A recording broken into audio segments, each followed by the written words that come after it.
हुकूमतों और मीडिया के दरमियान टकराव एक पुरानी तारीख रखती है। 70 साल से ज़्यादा अदवार में ये देखा गया है कि मीडिया और सियासी हुकूमतें हो या गैर जमहूरी हुकूमतें, इनके दरमियान टकराव ज़्यादा दिखाई दिया है, क्योंकि हुकूमतों का तवज्जो गवर्नेंस की बजाय मीडिया को दबाना रहा है। ये माजी में भी देखने को मिली है, जैसा कि अब अपोजिशन की जमातों में बैठे बड़ी जमातें हैं, उनको भी देखा गया है कि उन्होंने हमेशा यही अरबा इस्तेमाल किया है कि अपनी बैड गवर्नेंस को छुपाने के लिए मीडिया पर दबाव बरकरार रखा है।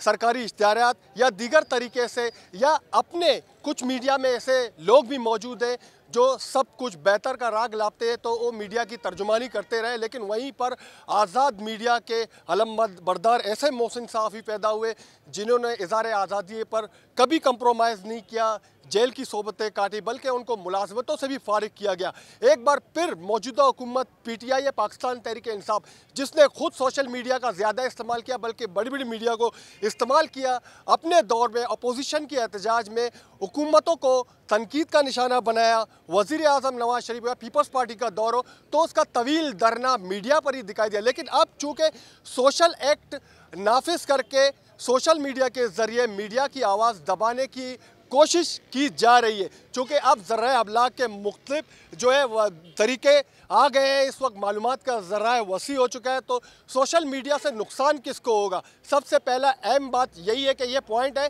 कि सोशल मीडिया पर कदगन लगाने से सबसे ज़्यादा नुकसान जहाँ पर मीडिया को होगा, वहीं पर पाकिस्तान की मईशत को भी पहुँचेगा। चूँकि जो डेटा मांगा जा रहा है, जिस तरह फेसबुक, यूट्यूब या दीगर जो सोशल मीडिया के ज़राए, उनकी कंपनियों ने मुकम्मल इनकार कर दिया कि वो अपना डेटा हुकूमत को नहीं देंगे इस एक्ट के बाद।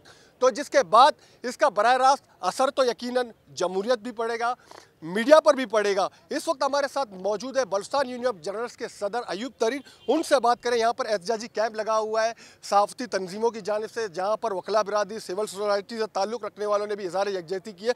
अयूब तरीन से बात करेंगे। अयूब तरीन साहब, सवाल ये कि आया जो ये सोशल मीडिया एक्ट है, इसके नाफिज होने से जमहूरियत, पाकिस्तान की मईशियत पर इसके क्या असरात मुरतब हुए, और ख़ासकर जमहूरियत पर भी? जी, शाहनवाज साहब बहुत बहुत शुक्रिया। ये आपको पता है कि आज हम बलूचिस्तान असम्बली के सामने बैठे हुए, और ये camp Pakistan federal union of journalist की जानिब से लगाया गया है, और इस पर बलूचिस्तान यूनियन ऑफ जर्नलिस्ट वो पहला यूनियन है या पहला तंजीम है जिसने अमल करते हुए आज हमने बलूचिस्तान असम्बली के सामने ये एहतजाजी कैंप लगाया है। आपने सोशल मीडिया की बात की, सोशल मीडिया की जमहूरियत पे क्या असरात होंगे, बल्कि मैं आपको बता दूं, अगर आपका याद हो, जब इमरान खान हुकूमत में है तो उसने ये दावा किया था कि हमारी जीत में सोशल मीडिया का किरदार जो वो बहुत नुमाया है। लेकिन बदकिस्मती से वही इमरान खान और वही तहरीक इंसाफ की हुकूमत आज सोशल मीडिया पर पाबंदी लगाने के लिए इक़दाम कर रही है। मैं समझता हूँ ये इंतहाई गलत है, और ये इससे जमहूरियत को बहुत ज़्यादा नुकसान होगा।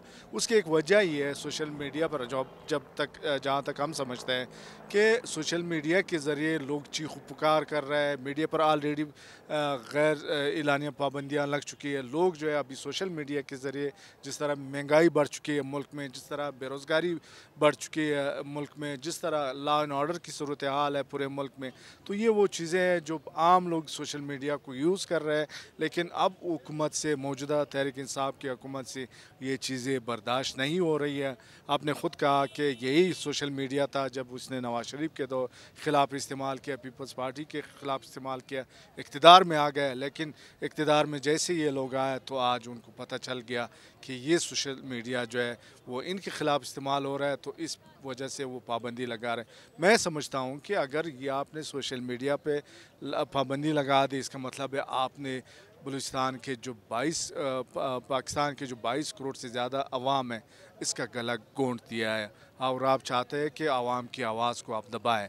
लेकिन मैं ये यकीन है मुझे कि इसके ज़रिए आपका जो ये कोशिश है ये बिल्कुल कामयाब नहीं होगा। हम पूरे मुल्क में एहतजाज करेंगे। हम न सिर्फ सोशल मीडिया की आज़ादी की बात करेंगे, बल्कि मीडिया की आज़ादी की भी बात करेंगे। आपने ये जो मीडिया की जिस तरह लोगों को निकाला जा रहा है, लोगों को बेरोज़गार किया जा रहा है, हम उसकी भी भरपूर अल्फाज में मज़म्मत करते हैं। जी बहुत शुक्रिया अयूब तरीन ने जिस तरह इस हवाले से बताया कि सोशल मीडिया एक्ट के नुकसानात से जहाँ पर आगाह किया, लेकिन मीडिया का काम सिर्फ सवाल उठाना है, अवामी मसाइल को उजागर करना है। यकीनन ये किसी भी हुकूमत को ये कभी भी बेहतर नहीं लगा है। बजाय कि अपने गवर्नर्स पर तवज्जो देने के मीडिया की आवाज़ न दबाया जाए, बल्कि वो मसाइल जो मौजूद हैं या अंदरूनी खाना जो माशी मसाइल हों उन पॉलिसियों पर गौर करना चाहिए, खारजी पॉलिसियाँ उस पर नज़रसानी करनी चाहिए कि हम गवर्नेंस को किस तरह बेहतर कर सकते हैं, तर्ज हुक्मरानी को किस तरह बेहतर कर सकते हैं। क्योंकि मीडिया का काम सिर्फ सवाल उठाना है, मीडिया अपोजिशन का किरदार अदा नहीं करती। मीडिया का काम सिर्फ सहाफ़ती उसूलों को मद्देनज़र रखते हुए बुनियादी सवालात उठाना है। कतन और हुकूमतों के खिलाफ महाज नहीं खोलती, जैसा मैंने पहले भी जिक्र किया। ऐसे हैं मीडिया के अंदर, लेकिन पूरी मीडिया इस तरह नहीं है। मीडिया की अपनी एक तारीख रही है, जद्दोजहद के हवाले से, मुल्क की तरक्की के हवाले से। ये जो एक्ट अगर नाफिज किया गया तो इससे माशी हवाले से खुद मुल्क को भी बहुत बड़ा नुकसान होगा। क्योंकि गैर मुल्की कंपनियां जो सोशल मीडिया इस वक्त चला रही है, उन्होंने इनकार किया कि वो अपना डेटा नहीं देंगे, बल्कि अपने कंपनियों को बंद करेंगे। चूँकि हमारी मईशत का दारो मदार या दीगर ज़राए इस वक्त सोशल मीडिया पर उसका ज़्यादा इस्तेमाल होता है। खुद सियासतदान, हुकूमत हो या अपोजिशन, वो सोशल मीडिया का ज़्यादा इस्तेमाल करते हैं। इसकी बंदिश से यकीनन बहुत ही मनफी असरात पड़ेंगे और दुनिया भर में हमारे मुल्क के ऊपर, उसकी जमहूरियत पर भी सवाल उठाए जाएंगे।